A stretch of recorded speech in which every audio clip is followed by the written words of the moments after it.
Hello class, and welcome to week 7 of English 102, also week 7.5. And so in this video, I'm going to do my normal checklist of things that you guys need to get done this week, but I'm going to talk a little bit about how weeks 7 and 7.5 go together because there's a bit of an overlap and I don't want you guys to be confused about anything. So I will mention that in this video, and I'll also talk about it in week 7.5's video, which I'll release on Thursday, which is a day early, but I want you guys to be prepared for what's coming up. So let's take a moment and see what's going on this week.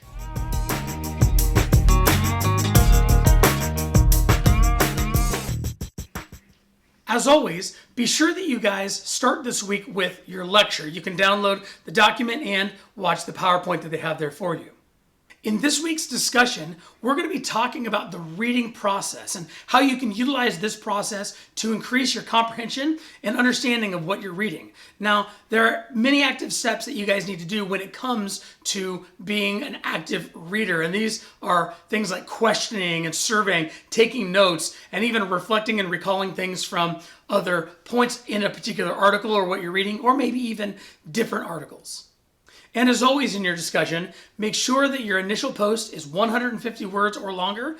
It answers the prompts that are involved in week 7's discussion, and make sure that you respond to at least 3 other classmates on 3 different days of the week. And finally this week, you guys are going to have an assessment that's worth 15% of your overall grade.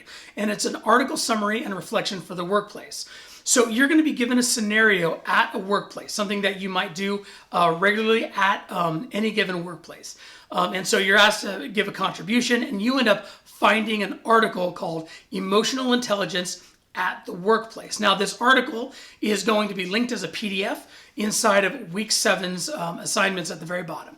So you can open up that article. You can also open up the document that gives you directions for this specific assignment.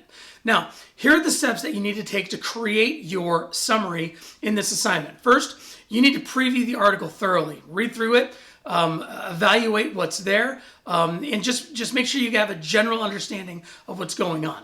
Then you need to ask yourself some essential questions that you hope to find the answer to while reading the article. What am I going to get out of this thing, right? Then you're going to have to go back and reread the article very carefully. Take time to highlight or underline, look up words that you don't know, or even write in the margins if you choose to print it out, areas that you might want to look deeper into and ask even deeper questions on. Then you need to review the article again to decide what of the 5 main points are in the article.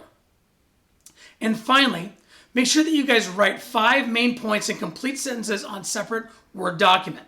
The point should be in your own words and not that of the article. Your job is to read the article, interpret the article, and then redistribute that information from yourself into a new Word document.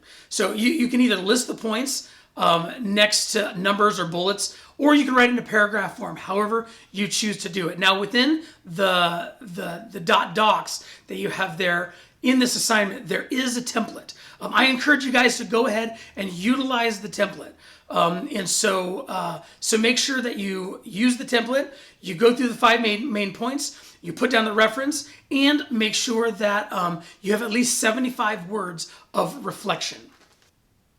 So that's the basic gist of week 7. Now, here's how week 7 and 7.5 work together. And I'm going to give you kind of a preview now so you can look into maybe getting on these assignments earlier on in the week because of the back end of it. Now, so far in the semester, I have been willing to take late work. There is one exception to this, and it's coming up in week 7.5. And so week 7 functions like this. Week 7 will be a normal week. It'll start on Sunday and it'll end the following Saturday. So you have a normal week from Sunday until Saturday. You have all that time to do the work for week 7. But week 7.5 starts on Friday. So there's a bit of an overlap of 2 days. So on Friday and Saturday, you guys will be involved in both week 7 and week 7.5. So if you can get on your work early in week 7, then the 7.5 week won't seem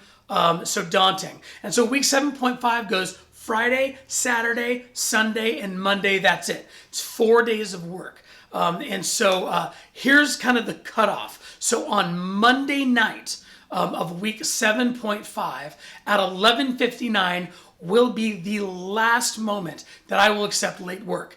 Any work that comes in after that point will not count toward your grade. So let me say it again.